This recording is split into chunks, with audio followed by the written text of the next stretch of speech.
In this video, I'm going to have to get into the weeds a bit, so you'll have to exert your brain a bit more than usual and pay closer attention to the screen than usual.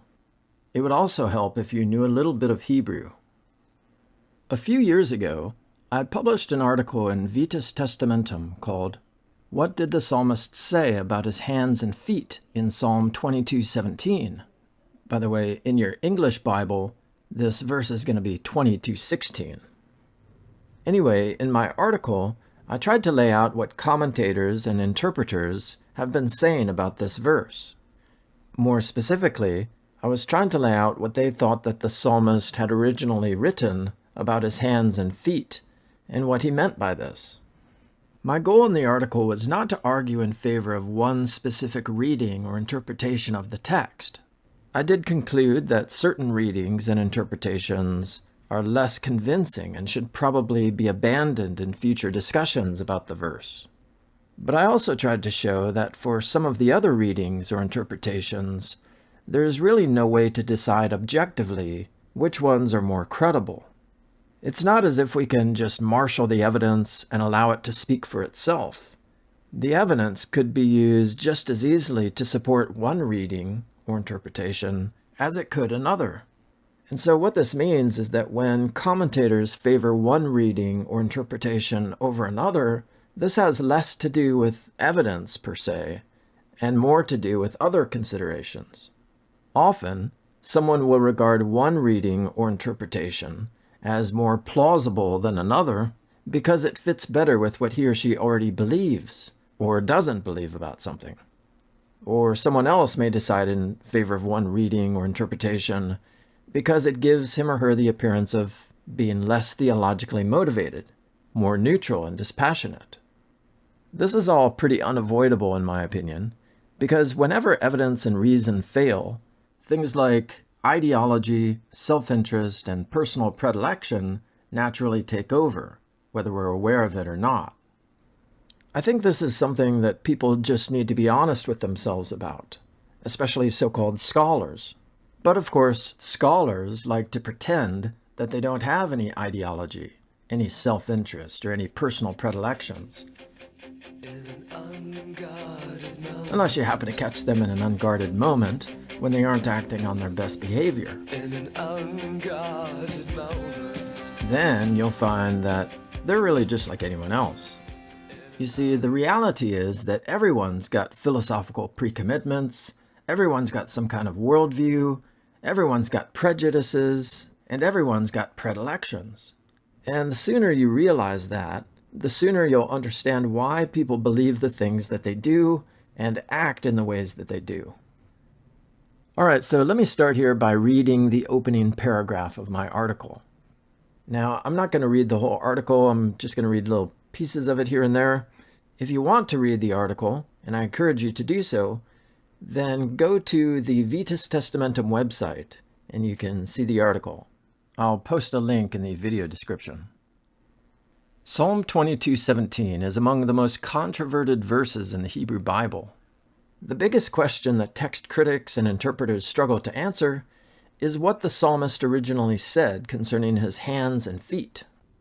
Anyone hoping to do a serious investigation into this scholarly debate is likely to find the task quite daunting, as he or she encounters a wide array of proposals that attempt to resolve the various text-critical and interpretive cruxes relating to this verse.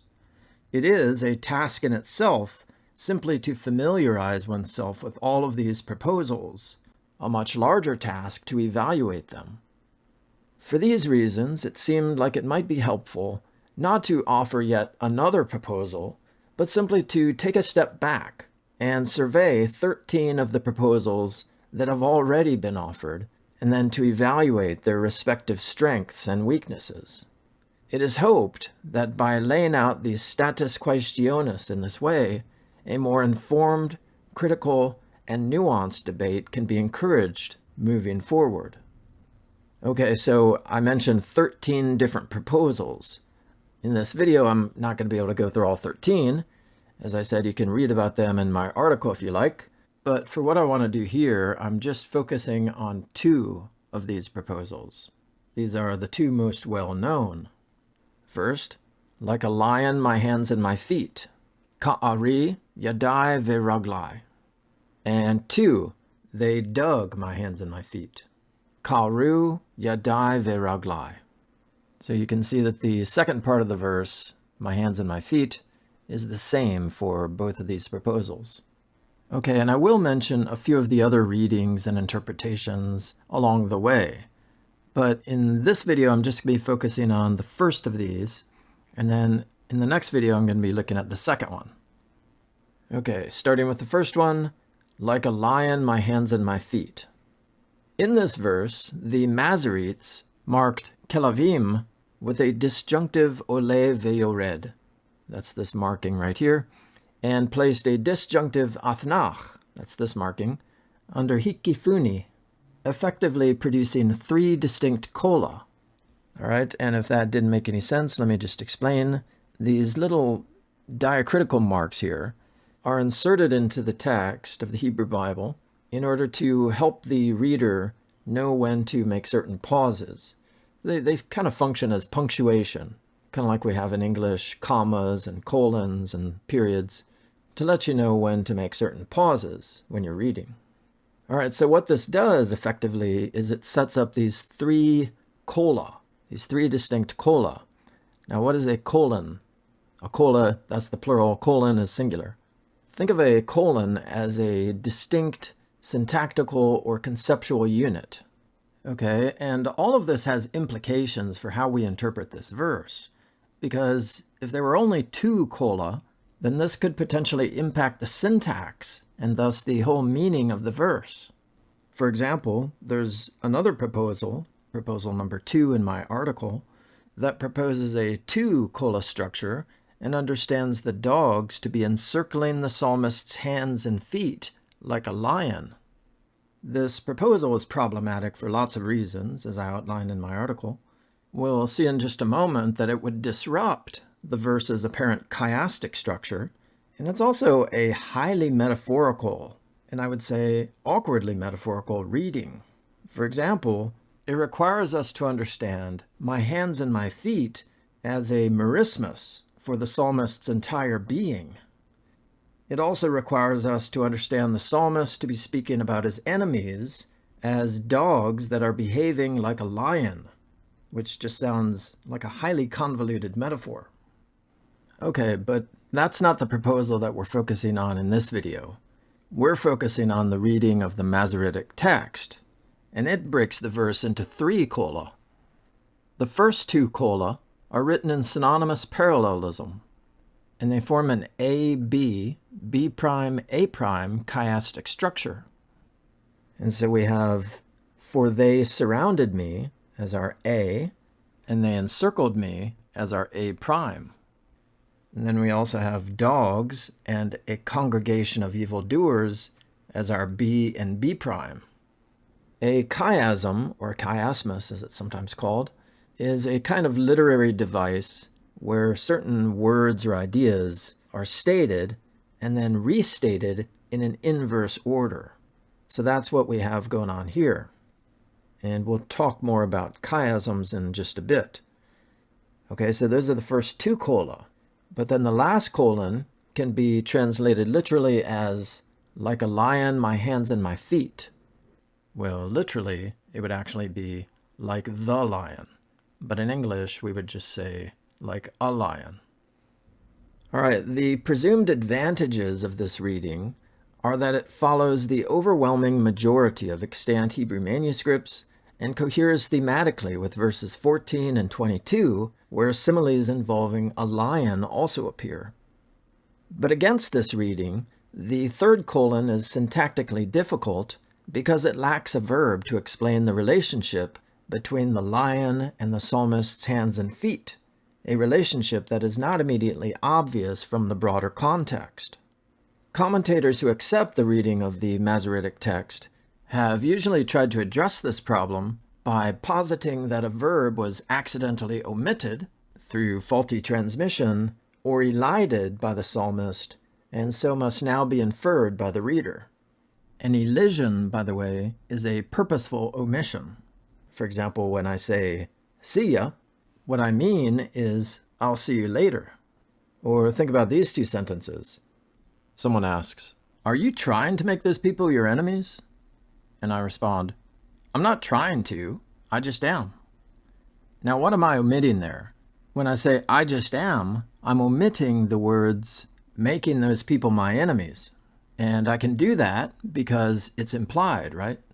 Elisions are used because certain words or phrases are deemed to be implied or otherwise unnecessary. Here's an elision that you probably make or at least hear quite often. Love you. Why don't you say, I love you, instead of just love you? Well, it's because the I is already implied. And so you just elide it, you omit it. Okay, so these are called elisions. They are used quite often in lots of different languages, not just English and not just Hebrew. All right, so one commentator named Abraham Cohen argued for the first of these two options, suggesting that the original verb resembled kaf, aleph, resh, yod, and so some scribe accidentally omitted the verb through a copyist error known as haplography. And this word haplography comes from two words, haploos and graphe. Haploos meaning simple as opposed to complex or multiple, and graphe, which means writing. And this is how it works. Imagine that I was trying to copy a part of this text that I see on my screen onto a piece of paper. Well, I would look up at the screen and I would see these words here. However, that the Targumist simply added. Okay, and I don't want to copy all of that, but I just want to get up to the Targumist. And so I looked down at my notebook in order to jot down what I just memorized, and then I put my eyes back onto the text on my screen, and instead of catching this part right here, I looked down at this part here where it says the Targumists, and then I continue with copying the rest of the paragraph. So because my eyes skipped down to this second phrase, I ended up omitting a good part of this paragraph. And so instead of writing something more compound or complex, I've written something quite simple because I've omitted all these words here. So that's called haplography. And that's what this commentator Cohen proposes as an explanation for why there's no verb in the third colon of this verse. He hazarded no guess as to what this verb had been, but he cited the Targum for consideration. The Targum reads, like a lion, they have bitten my hands and my feet. Really, a better translation would be, like a lion biting my hands and my feet. The verb here is nachtin, which is a participle. It seems more likely, however, that the Targumist simply added the verb in order to convey what he thought the psalmist meant. For the verb to have dropped out by haplography, we would indeed expect for it to have resembled kaf, aleph, resh, yod. But nashku, the Hebrew equivalent of the Targumist's nachtu, looks nothing like ka'ari in any of the ancient scripts. And the same is true of the kal participle noshkim, which would be the more precise equivalent of nachtin. A similar criticism could be made of the Jewish Publication Society Tanakh translation of 1985. Like lions, they maul my hands and my feet. The words, they maul, appear to translate a conjectured tarfu. They have rent, they have torn. And here you might confer this verse with verse 14, where this verb occurs in connection with a lion. But again, since this verb would not have resembled ka'ari in any of the ancient scripts, it seems unlikely to have dropped out via haplography. Okay, and then another possibility, achlu, they have eaten, would be an equally unsatisfying conjecture, both for the reason just mentioned and because lions are not exactly known for eating the hands and feet of their prey. They typically focus on the more meaty parts of the body. There seem to be no presumptive grounds, then, for conjecturing that a verb was accidentally omitted via haplography. So let's look at the second explanation for how this verb got omitted. If the psalmist elided the verb, in other words, he purposely omitted it, the most reasonable assumption would be that the last mentioned verb, hikifu, which means they encircle, or a copulative verb like hayu, they are, was meant to be read into the text. Yet neither of these options seem viable here. Okay, so remember that an elision occurs when an author purposely omits a word or a phrase. And this is usually because the word or phrase is already implied. And Hebrew speakers do this all the time with the verb to be. For example, if I wanted to say, God is the king, I could just say, Elohim HaMelech, literally, God the king. But the verb is implied. Again, if I wanted to write, he reigned in Jerusalem, I would just put Malach Birushalayim. I wouldn't have to add the pronoun he, because that's already implied in the verb. So those are just a couple of examples of elisions. But as I said, I don't think this is what the psalmist was doing in Psalm 22:17. Let's look at the first possibility that I just mentioned, that the psalmist meant for us to read the same verb in the third colon that he had just used in the second. An individual lion surrounding or circling the psalmist's hands and feet would make for a strange image. Nor is it possible to read a copulative verb into the statement, despite the apparent attempt to do so by the JPS Tanakh translation of 1917, which reads, "Like a lion, they are at my hands and my feet." The word at cannot be derived from the Hebrew text without emending it. On the basis of Isaiah 38:13, Rashi suggested that the verb shatter or crush can be read into the text, while the New English translation renders, "Like a lion, they pin my hands and my feet." These are only guesses, however. One could just as well insert other verbs into the text with equal justification. From a text-critical standpoint, this kind of approach is useless. Moreover, lions do not attack the hands and feet of their prey, as this is an ineffective way to kill. They certainly don't crush, much less pin, the hands and feet of their prey. If you want to see how lions attack their prey, just do a YouTube search. What you'll see is that they usually attack from behind and then work their way up to the neck as quickly as they can in order to bring the animal to the ground. Now, although Ka'ari is the most widely attested reading among the preserved manuscripts, its earliest witnesses are relatively late. These are the 6th century Cairo-Geniza palimpsest of Origen's Hexapla, which reads Hos Leon, and the Psalms Targum, which is probably later. The oldest preserved reading is Ka'aru, and we'll discuss the evidence for that in the next video. Okay, and then some have tried to make an argument for this reading on the basis of the Psalm's structure. From a structural standpoint, the two mouth plus lion references in verses 14 and 22 form an inclusio, while a chiasmus can also be detected. Now, an inclusio is a literary device that occurs when an author refers to a certain idea, word, or phrase at the beginning of a unit of text, and then repeats it at the end. This is something that you'll find quite a bit in poetic compositions, not just in the Bible. But here's an example from the book of Jeremiah. I just grabbed this off of Wikipedia, but it's a decent example. It says, "For my people are foolish. They know me not. Lo yada'u. They are stupid children. They have no understanding. They are skilled in doing evil, but how to do good they know not." Again, lo yada'u. So this same phrase, lo yada'u, repeats at the end to form what we would call an inclusio. Okay, so we've got this inclusio with the mouth and lion references. And then there also seems to be a chiasmus. Remember, this is a literary device in which certain terms or ideas are repeated in a kind of inverse order. And so here we have A, B, C, followed by C prime, B prime, A prime. Young bulls are mentioned at the beginning, and wild oxen, the same animal, are mentioned at the end.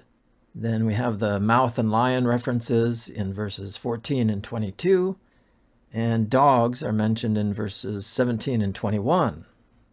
So there's definitely some kind of literary artifice going on here. But what relevance does this have to our disputed text in verse 17? Well, it could be argued that if the psalmist had referred to a lion in the third colon of verse 17, that this would result in a central D section. And so it would look like this. Now we've got lions mentioned here, here, and here. Okay, but there's a problem with this, I think, because it's not in verse 17, but in verse 20, where we would expect to find the central portion of this poetic structure. Verse 20 is where the psalm shifts from complaints in verses 14 through 19 to petitions in verses 20 through 22. Also, the phrase ve'ata signals a thematic emphasis, just as we see in verse 4, where the same phrase, ve'ata, occurs at the center of another poetic structure. This is not a chiastic structure, but it's still a literary structure of some sort. And then here's another problem with this structural argument for the reading ka'ari. Although lion similes occur in verses 14 and 22, the spelling for lion is not ari, but aryeh. And that's also how the term is consistently spelled elsewhere in the book of Psalms. Aryeh, not ari. Now, one could possibly argue that in Psalm 22:17, the author chose a different spelling in order to create some stylistic variation. But other terms for lion could have easily been chosen if variation were the concern. I mean, if variation was the concern, we shouldn't expect the psalmist to use a word that looks and sounds kind of like the other word that he's using. It's not as if the psalmist had no other options. There were several other words in Hebrew that mean lion, and they all look and sound quite different from aryeh. For example, kafir, lavi, or shachal. Given the preserved variants of kaf, aleph, resh, vav, and kaf, resh, vav, as well as the syntactical problems that result when ka'ari is read, the alternative spelling here can be arguably viewed as further indication that the Masoretic text is corrupt. Indeed, if the psalmist had written a verb that was morphologically similar to kaf, aleph, resh, yod, then the other lion references in the psalm might well have encouraged copyists to misread this verb as the preposition ka plus ari. All right, that's all I've got to say for now about the traditional reading of this verse. The strongest argument in its favor is its support in the Hebrew manuscript tradition. Ka'ari is by far the most well-attested reading in the preserved manuscripts. But as anyone familiar with text criticism will know, the fact that a reading is attested in the majority of surviving manuscripts doesn't necessarily mean that it represents what the author originally wrote. The age of the manuscript, or witness, also needs to be taken into account. And as we'll see in the next video, the minority reading actually has the oldest attestation. We've also seen that the traditional reading of "a lie on my hands and my feet" is syntactically difficult because it lacks a verb. And this missing verb is very difficult to explain either from a grammatical or a text critical standpoint. All right, so the next reading and interpretation that I want to look at is "they dug my hands and my feet." But that's going to have to be in another video. Thanks for watching.